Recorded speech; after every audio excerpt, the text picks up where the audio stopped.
विधानसभा परिसर में आज संत कवि भीम भोई श्राद्धवार्षिकी अवसर में श्रद्धांजलि अर्पण करा जायछि। राज्यर शीर्ष नेतृत्व सह अनेक विशिष्ट व्यक्ति माने एही अवसर में उपस्थित थिले।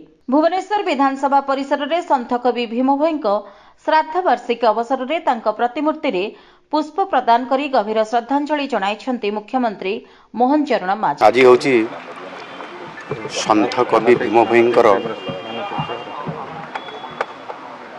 श्राद्ध दिवस। ये अवसर में तांको प्रति गभीर श्रद्धांजलि ज्ञापन करुछि। संत कवि भीम भोई केवल जड़े महान कवि व संत नथिले, से तिले मानवता, करुणा एवं सामाजिक न्यायर शक्तिशाली स्वर। अत्यंत सरल और सावलील भाषा भजन और चौतीसा माध्यम से मानवता, सरलता और सामाजिक समानतार वार्ता से दौथिले। से दिव्यांग थिले सत, देखि पारु नथिले, किंतु तांको देखैबा रास्ता, तांको मुख निश्चित बाणी आज कोटि कोटि लोकंकु आज मार्गदर्शन प्रदान करुअछि। से जीव जगतर दुखरे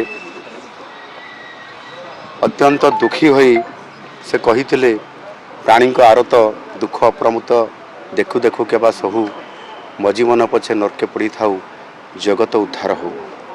ये महान चिंताधारा आज संत कवि को आज विश्व विदित करिछि। एभली चिंताधारा केवल जड़े कवि किंबा लेखक पक्षरे संभव नुह।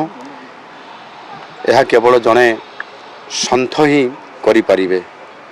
अंध होई मध्य तांकर ज्ञान और भक्तिभाव सारा ओडिया साहित्य को समृद्धि करने सहित सारा विश्व को समृद्ध करि पारिछि।